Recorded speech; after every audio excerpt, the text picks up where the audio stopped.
Welcome to Wisdom to Wealth. We're back with another powerful episode. And this is the podcast where we interview the wealthiest entrepreneurs and business owners in the world so that we can hear their journey on how they went from zero to success, overcoming limiting beliefs, any type of fear that they may have had, what could have hindered them. And it really helps to motivate and inspire business owners who are looking to have the same success. So I am your host. I'm Shamar Star Cox, TV producer and marketing coach. I help six and seven figure business owners create binge-worthy content that attracts their followers and then converts them into customers. I am also the founder of the Convert Content to Cash Challenge, where we show you how to create content that sells. So if you are a business owner and you are struggling to attract people to your audience, you are struggling to grow your following, you're struggling to be consistent on social media with your marketing, all you have to do is comment or DM the word challenge accepted, and I will personally send you an invite to the challenge. Today, we have Gary Mitchell with us. He has been ranked among the top 10 business coaches and groups to help you grow your firm.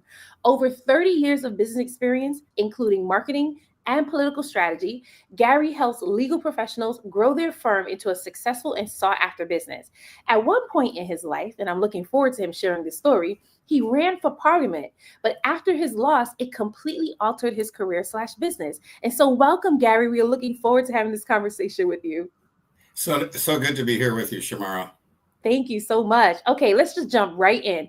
Tell us your, tell us your story. How did you go from zero to where you are now? Well, I mean, let me go back many years ago. I guess I started my first business in Toronto, Ontario, Canada, when I was 25, and actually built, you're going to laugh, but I built a national karaoke talent contest called the Great Canadian Karaoke Challenge. And this was in 92. So I guess I was ahead of my time as far as Star Search and The Voice and all that stuff that's come in the 2000s. That brought me out to Vancouver. And I looked around and went, oh my goodness. I always dreamed of being a California beach bum coming from Toronto. And I came out to Vancouver and I looked around and went, what am I doing living in Toronto? I mean, it's like New York to LA, right? Toronto to Vancouver, Canadian version. Okay. For your American listeners. And I like ocean and mountains. And so anyway, I restarted. I started over here in Vancouver. I got very much back into politics and volunteering and all that. And then in 2004, I found myself running to become the candidate. In 2004, I had to run. So that's kind of like a primary in the US, right? Mm-hmm. So I had to run for the nomination. I won it. So I became the candidate and ran for parliament. I have to say, like, one of the most challenging but also fulfilling experiences of my life, being a political junkie since I was like 9 years old. It's like, wow, so I lost, which I'm actually very grateful for, as it turns out. In the subsequent election, I found myself becoming the campaign manager for a lawyer. And he was a blank canvas, like literally a blank canvas. And I coached him on becoming a candidate, soft skills, networking, talking to people, media. His good friend or best friend had left the law. He was a former lawyer and suggested to me that I look at the legal profession. Lawyers needed a lot of help with the soft skills, marketing, business development, HR, things like that. Like after I picked my job off the floor, like thinking, really? Right. That's like one of the oldest professions, there's many jokes about that. I'm like, okay. So I embarked on about 9 months of research, looking at what was going on in the United States and Canada. Nothing was going on as far as lawyer coaching in Canada. It was really, really new in the United States. There was some stuff in England, in the UK. And so it just, serendipitously, the first chapter of the Legal Marketing Association outside of the United States was forming in Vancouver. Wow. I went to the forming meeting. I met some amazing, iconic legal marketers that had come up from the United States to speak at this event. I'm still in touch with them now. They've become friends and colleagues. So it just one thing after another led to and it's like, it's a case of, I remember running with my dog around the seawall once the campaign had started, and I knew I wasn't going to win, Yeah. because of the riding and the way the politics goes. Yeah. But I knew something was going to come of it. And I had no idea what would. So ask me then if I'd be 18 years in coaching lawyers with 3 Right. published books, Right. just finished up a podcast. I'd be like, what? I love that. And I love your attitude towards losing. Like you went in with the mindset of, I'm not going to win, but I'm just going to do this. And then you were able to gain this experience. Now, for some people, when they lose at something, it can be so devastating that they don't move forward. But for you, you saw this as an opportunity. And now look at where you are. Like you're able to help so many law firms to grow so successfully, all because you have this experience. And so let me ask you this question. Yeah. Entrepreneurship is not easy at all, right? No. So how do you overcome any type of setbacks, any type of negative mindsets? Like how do you overcome any of those things so that you can keep building your business? Okay, good question. Because I was just on a call with a client, and he was sharing his long-term goals. Mm-hmm. And I pointed out to him, I said, do you notice the fact that your long-term goals are around lifestyle? They're not around money or the size of the firm or revenue or whatever. It's about, I said, I want you to keep that vision in the back of your mind every day. And I want you to review these goals every month, because that's what you're working for. It's not the money. It's not the prestige. It's not the size of the firm. It's the fact that you want to travel around the world with your family, spending more time, trying exotic foods from all over. I'm like, I'm with you, man. I can see it. Can you see it? Keep a picture of that. So I'm always reminded of there's ups and downs being an entrepreneur for sure. Mm-hmm. But to me, Shamara, it's all about freedom. Yeah. It's all about freedom. And for whatever each individual, like my job is not to tell my clients what they should or shouldn't be doing, Right. as far as their life, right? My job is to help them achieve what they want to. Because we're all different. We have different dreams. We have different goals. But I just keep my eye on the ball. And when there's those tough days, I just keep thinking, okay, would I go back? No. Would I change this up? Would I turn it around for anything? No. To me, it's about freedom. And there's no, in my opinion, actually I should say in my experience, there's no greater freedom than having more control over your life. Now, going back to one thing you just said about the losing thing, Mm-hmm. sometimes the universe knows better than we do. Mm-hmm. So I also said to this client, I said, it's kind of ironic, the timing, because it's really related to this topic. You set your goals up, right? And I said, I really want you to focus on the lifestyle part of your goals and not the details. Because the details may not occur, but you can achieve the lifestyle that you want, right? Does that make sense, right? Like some of the details, the steps, don't always happen the way that we think they're going to, right? But if we're focused on the end game, the vision, our vision, that's the most important part.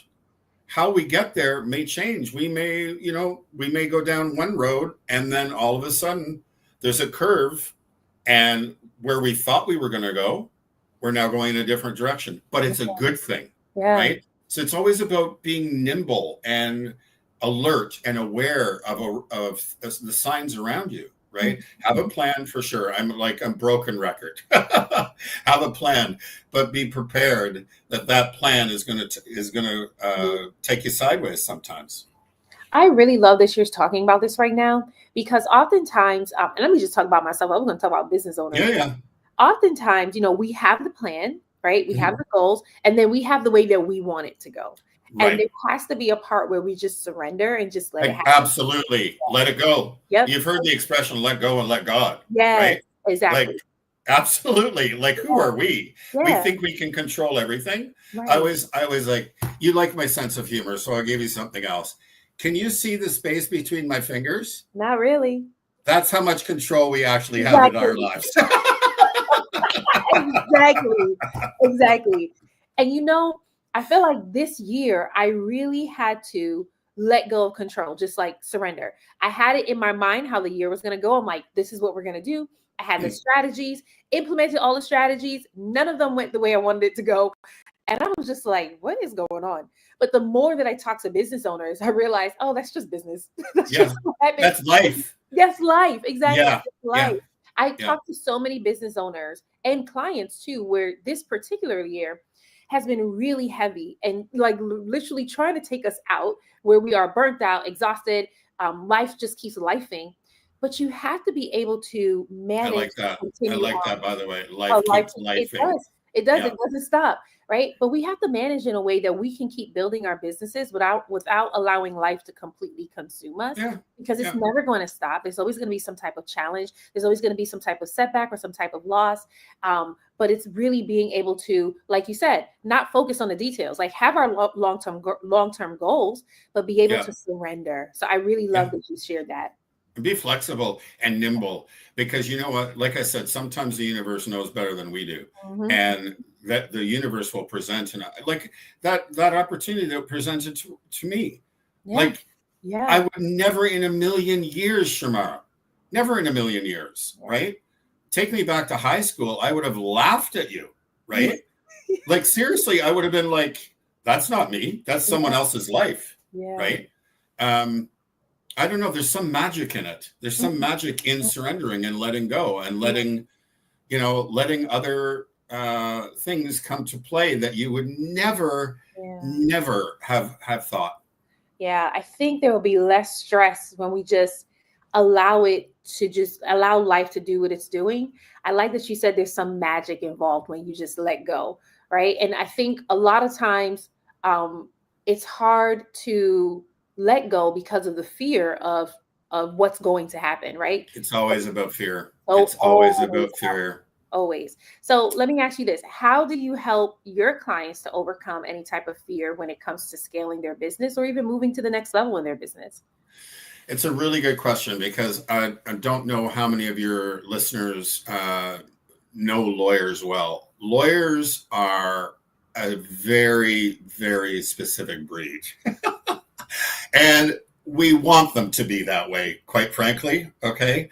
They are very left brain functioned, heavily weighted to left brain functions, skeptical, analytical, critical, risk averse, all of those things. Exactly what we want when we hire a lawyer, right? Yes, of course. So us creatives, us entrepreneurs can go out and be right brain focused and create and build and do all that.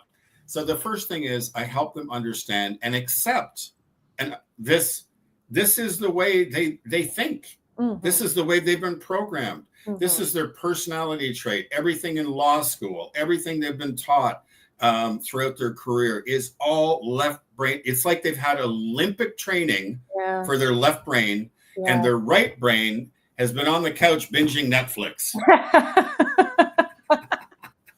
So what I do is I help get the right brain off the couch and into the gym, so to speak, using an analogy. Yeah. And we exercise it and practice, because all of us can learn, like you and I can learn to be more left brain functions, right? I don't want to. I'll leave that up to the lawyers. Yeah. But all of us can learn new habits, new skills, and over time, when we practice them, they eventually become second nature. So this is how I work. Now, some people just naturally have these things. Like some people naturally have any kind of skill or ability, right? It doesn't normally come naturally to lawyers. So I have to take them through exercises. First is the knowledge and the understanding and acceptance. And then when they have that, they're like, oh yeah, okay. No judgment on my part. I'm not saying you're bad. Because you have this. This is the way you think. This is the way I think. This has been my path. This has been your path. I can help you understand these qualities, because here's the thing, Shamara. The very qualities that make a great lawyer actually impede them in the business of law. And that's my job. I'm not teaching lawyers how to be lawyers. I'm not a lawyer. I'm an entrepreneur. Yeah. A serial entrepreneur, I might say. So I'm teaching them the entrepreneurial skills, the entrepreneurial mindset, the way of thinking, the way of building new habits. And that's basically how I coach in a nutshell. I love that. And what I'm hearing is you're working with people where they are the expert in their field, right? And now Absolutely. you're the expert in your field, and you're just showing them how they can use their expertise, but also wake up a part of them that's just gone to sleep in order for That's them a to good build way of their that. Sorry to business. interrupt you. That's a really great way of saying it because, again, we all have these parts, right, in Yeah, our brain. We yeah, have both sides. yeah. Sorry to interrupt you. I just wanted to Oh, no highlight that's a worries. great wake I up. was, Yes. I was only saying what you just said. That's what Yeah. I heard. But I love that because sometimes people can feel like, well, you're not a lawyer, so why should I work with you? But it's like, I'm not teaching you to be a lawyer. Like, you're No, great at that. I'm showing you the entrepreneurial side, which is going to take this type of skill set, this type of mindset, right? This type of commitment to it. And you have the success in that. You've built several other businesses. You're also an author. You're great with talking with people. So I love how that comes together in order to serve your community. Did you want to add something else? I did. And that's my first client. My Mm, first client was already somewhat a successful partner at a very large litigation firm. yeah. And he actually told me, he looked at me and two other people who had had experience within legal. I was brand spanking new, not a scratch on me, Yeah. Shamara, as far as coaching lawyers. And he told me after he hired me, he goes, Gary, the reason why I hired you is you want what I got. Mm. They had experience and they had all the marketing stuff from legal, but Mhm. you got what I want. And that's that entrepreneurial drive and mindset. I Yes. already know how to be a great lawyer. So Yes. he was smart enough to realize that he didn't need another lawyer. Exactly. No, he Exactly. needed somebody that was completely opposite from Mhm. his skill set. Mhm. Mhm. And he went on, oh my goodness, the success that he enjoyed within a few years, like, wow, it's incredible. But how crazy is that? My first client Yeah. basically sums up my target audience for Yeah. me. Okay. And I love that he was so receptive and so open, right? He could have been closed off, like, I know what I'm doing, but he wasn't like Right. that. He No. saw you had a desire, and he saw that you had what it was that could help him, Well, and he was so open. that was like the candidate. Like Yeah. to all his credit, he was a sponge. Like Yeah. he was, double talk about intellectual, double masters, geology and law. Wow. Oh my Like goodness. really intellectual, Yeah. really up here. Okay, but Wow. he was a sponge. Yeah. Like Yeah. he recognized that I knew what I was talking about and he needed it. Mhm. Mhm. And it's like we're still like uh, I see him and his wife. I actually ended up coaching her because she ran years later, and Nice. she's also a lawyer, Wow. and we're friends to this day. That's back 2006, Yeah. Wow. but we're friends to this day. But it is. You bring up a very important point. Being a coach, it's not one sided, Right. right? Right. The client has to be open to the Yes. learning. They have to want to learn and they have to be open to taking the advice. And Mhm. not everyone is. Right. Yeah, I really love that you just shared that, because there are some people who are not successful in coaching programs because they're not receptive to learning or even doing the work. And then they'll come back and say, it's the coach fault. It's the coach fault. Yeah. But it's not the coach the coach is not the person to do the work for you. The Well, only it's like going to the gym. I always say to this, I've said this from the very beginning, you have to lift the weights. that It's part. like when you hire a personal fitness trainer and you go into the gym, or they could be a yoga teacher or dance instructor or whatever. They can't do it for you. Yeah. Otherwise, it negates the purpose, Yeah. right? You have to lift the weights. Exactly. Exactly. Oh, I love that. Okay, let's talk about your business for a little bit. What's one decision or shift you made in your business that really skyrocketed it to the next level? It's actually when I started really focusing on that psychology part. Mhm. And that's what I found some of the people that recognize my coaching ability, and one of the companies that recognized me in the top 10 Mhm. said that was the thing that stood out for them was the psychology aspect of the left brain versus right brain. And it wasn't just executive coaching and blah, blah, blah. What do you think about this? And coaching lawyers is not easy, man. They're like probably the toughest crowd on the planet. Yeah. And a lot of coaching can be sometimes almost like therapy. Oh Like, yeah. what do you think? And blah, blah, blah. Yeah. Lawyers don't want that. Lawyers Right. don't have time for that. Lawyers want, tell Mm-hmm. me, Mm-hmm. tell me, I want to know, like when they're open, when they get to a coaching engagement, right? You get them to that point, it's not sitting around discussing. It's like getting into action. Mm-hmm. So it's a challenge. It really is. And, I don't go into a coaching call with a script. Right. Right. We have an agenda, right? But it's not like there's a script and it's Mm-hmm. pre-programmed where the way it's going to go. But on the flip side of that, Shamara, that's how I've learned so much. Mm-hmm. It's like going in open, right? Learning and then being solution focused. Yeah. Yeah. Yeah. It's been an amazing 18 years. I must say, Yeah. like, Yeah. I'm loving this conversation because I love how you're pulling out just how different lawyers are from other people. Like you said, they don't want the therapy. They don't want like oh, it's going to be okay. They want yeah, to tell me what to do. But boom, boom, boom. exactly. You even talked about this during our pre-interview. You talked about even when it comes to marketing, the Yeah. marketing is different for the lawyers as well. So can you share some about that, like how you're marketing to your audience? Oh, how I market to my audience. Yes, absolutely. Like I said, lawyers are some of the most skeptical, critical, and risk averse people on the planet. Coaching is an intangible Yeah. Yeah. product or service, right?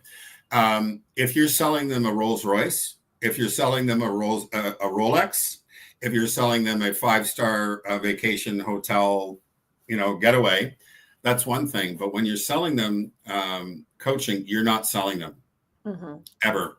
So what I've always done from the beginning in various different ways is what they call it content marketing now. I've always called it educational marketing. Yeah. So I'm educating my target audience at the same time as hopefully demonstrating my knowledge and expertise. I do know what I'm talking about, and here's why and how.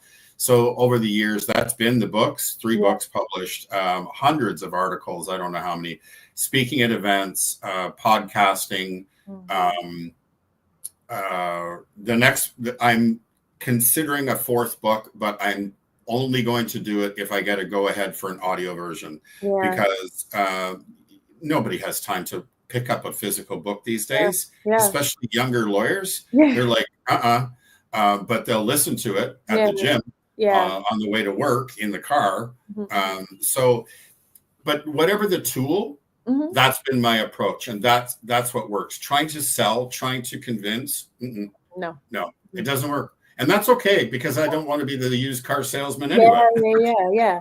And what I love about what you're sharing is really this adapting, right? Like, even when you just talked about, okay, I'm considering writing another book, but it's most likely going to be Audible because of how busy the lawyers are, right? Yeah. That to me is just amazing, because actually you talked about this at the very beginning, being ahead of the trends, right? Like, not someone who's just like falling behind, but just really understanding, okay, this is the need of my community, so this is how I'm going to serve them. And I think that's what helps to make you such a successful coach, because you're always anticipating their needs and then providing exactly what they want. So I just really love that you shared that. Did you want to share anything else?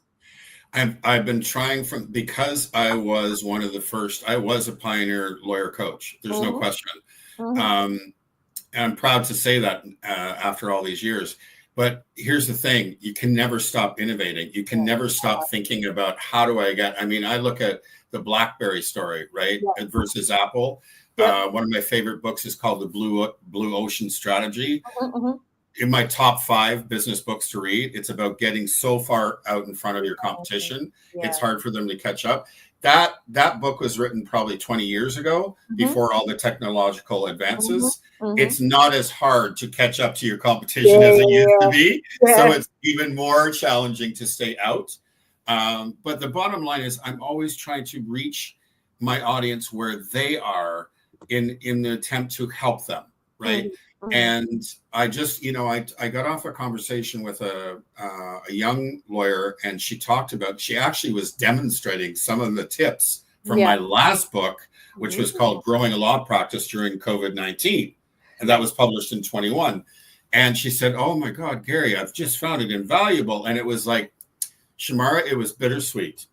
Sweet in that I was very much happy to hear that she got value from the book, but bitter in that the legal publishers didn't have the foresight to take it to ebook and audiobook version. Yeah. Wow. So I don't want to be working with dinosaurs anymore. I Yeah. want to be I want to be working with other innovators, other Yeah. people who are just, never stop trying to be. It's not, for me, it's not as much about being ahead of the competition Yeah. as offering more Yeah. ways to help my clients. Love that.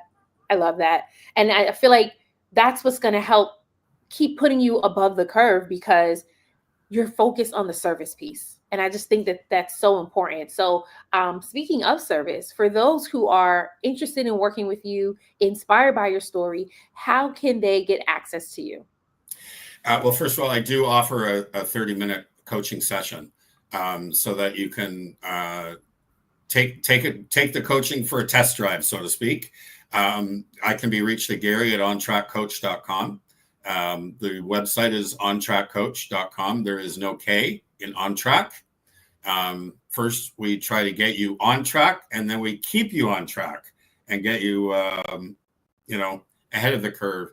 I love what I do, Shamara. I pinch myself almost every morning that I get to wake up in the morning and my day is filled with helping people. And that's how I make a living. And I get to travel. I get to meet interesting people. It's never boring. Yeah. It's never the same thing. Yeah.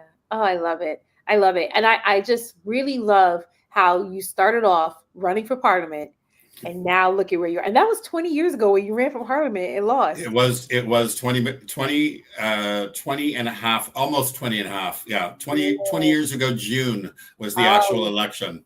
Got it. Okay. I love it.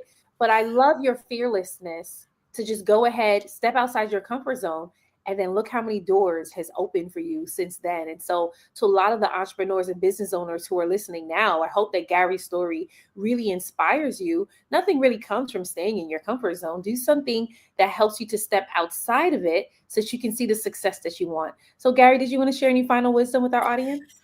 Well, speaking of comfort zone, that's one thing working with lawyers I have to be clear on too, is I don't expect them to jump out of their comfort zone.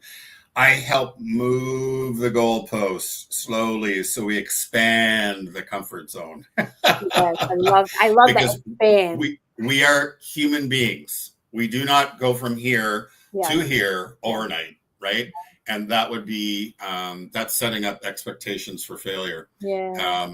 So no, it's been a pleasure speaking with you, Shamara. Really, I can't thank you enough. Thank you so much for sharing your wisdom with us. Even just that last part that you just said. I don't show them to jump out of it, but to expand their comfort zone. I just think the power in our words helps us to shift our mind so we can actually do the thing that we want to do. So I just very true. Yep. Words are powerful. Yes. Thank you so much for joining us, Gary. Thank you, everyone else, for joining us as well. We'll be back tomorrow with another powerful episode. And as always, we're dropping a lot of wisdom. Take it, plant it so that when it starts to grow, you can actually reap some wealth. Everyone have a great day.